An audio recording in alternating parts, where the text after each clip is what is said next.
Zombie history. A brief history of zombies. We've all seen at least one movie about flesh eating zombies taking over. The personal favorite is Residential Evil. But where do zombies come from and why do they love eating brains so much? The word zombie comes from Haitian and New Orleans voodoo origins. Although its meaning has changed slightly over the years, it refers to a human corpse mystery reanimated to serve the undead. Through ancient voodoos and folklore traditions, shows like The Walking Dead were born.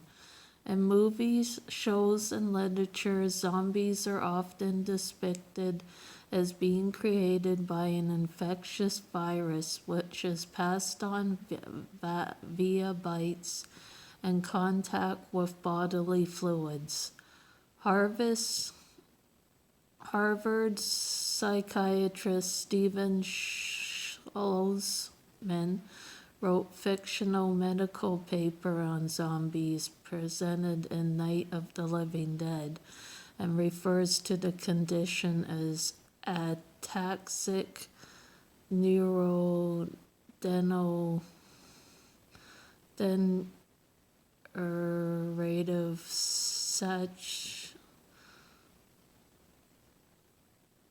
satiety deficiency syndrome,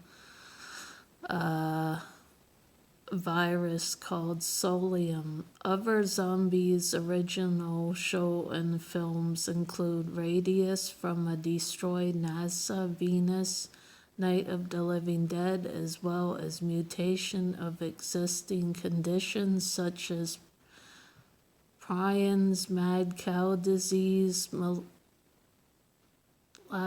measles, rabies.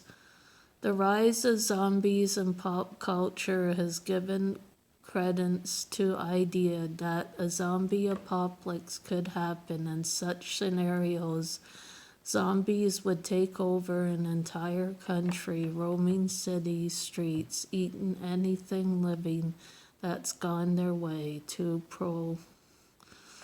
proliferation of this idea has led many people to wonder, how do you prepare for a zombie apocalypse? Better safe than sorry. So what do you need before a zombie or hurricane or pandemic? For example, exactly happens first. You should have emergency kit in your house. This includes things like water, food, and other supplies to get you through the first couple of days. Before you can locate a zombie-free refugee camp, or in the event of a natural disaster, it will buy you some time until you're able to make your way to evacuate to shelter or utility lines are restored. Before are a few items you should include in your kit. For a full list, visit the CDC emergency page. 1 gallon per person per day of water. Food. Stock up on non-perishable items that you eat regularly. Medications. This include prescriptions and non-prescription meds. Tools and supplies. Utility knives, duct tape, battery power, radio, etc. Sanitization and hygiene. Household bleach, soap, towels. Clothing and bedding. Change of clothes for each family member and blankets. Important documents. Copy of your driver's license, passports, and birth certificates, to name a few. First aid supplies. Although you're a goner, if a zombie bites you, you can use the supplies to treat basic cuts and lacerations that might get during a tornado or hurricane. Once you made your emergency kit, you should sit down with your family and come up with an emergency plan. This includes where you would go and what would call if zombies started appearing outside your doorstep. You can also implant this plan. There is a flood, earthquake, or other emergency. Identify the types of emergency that are possible in your area. Besides, a zombie apocalypse, this may include floods, tornadoes, or earthquakes. If you're unsure, contact your local Red Cross chapter for more information. Pick a meeting place for your family to regroup in case zombies invade your home or town. Evacuate because of a hurricane. Pick one place right outside your home for sudden emergencies and one place outside your neighborhood in case you're unable to return home right away. Identify your emergency contacts. Make a list of contacts like the police, fire department, and your local zombie response team. Also, identify an out-of-state contact that you can call during an emergency to let the rest of your family know you're okay. Plan your evacuation route. When zombies are hungry, they won't stop until they get food, brains, which means you need to get out of town fast. Plan where you would go, multiple routes you would take ahead of time.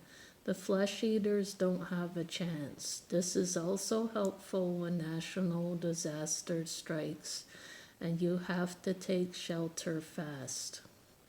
If zombies did start roaming the street, they would conduct an investigation like many other disease outbreaks, would provide technical assistance to cities, states, or international partners dealing with a zombie infestation.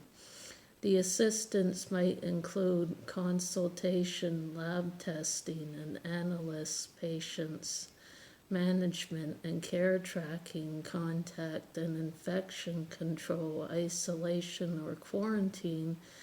It's likely an investigation of this scenario would seek to accomplish several goals: determine the case of the illness, the source of infection, virus, toxins, learn how it's transmitted and how readily it is spread, how to break the cycle of transmission and though prevent future cases, and how patients can best be treated. Not only would scientists be working to identify the case and cure for zombie outbreak, but CDC and other federal agencies would send medical teams and first response to help those in infected areas, and will be volunteering the young nameless disease detectives for the field work.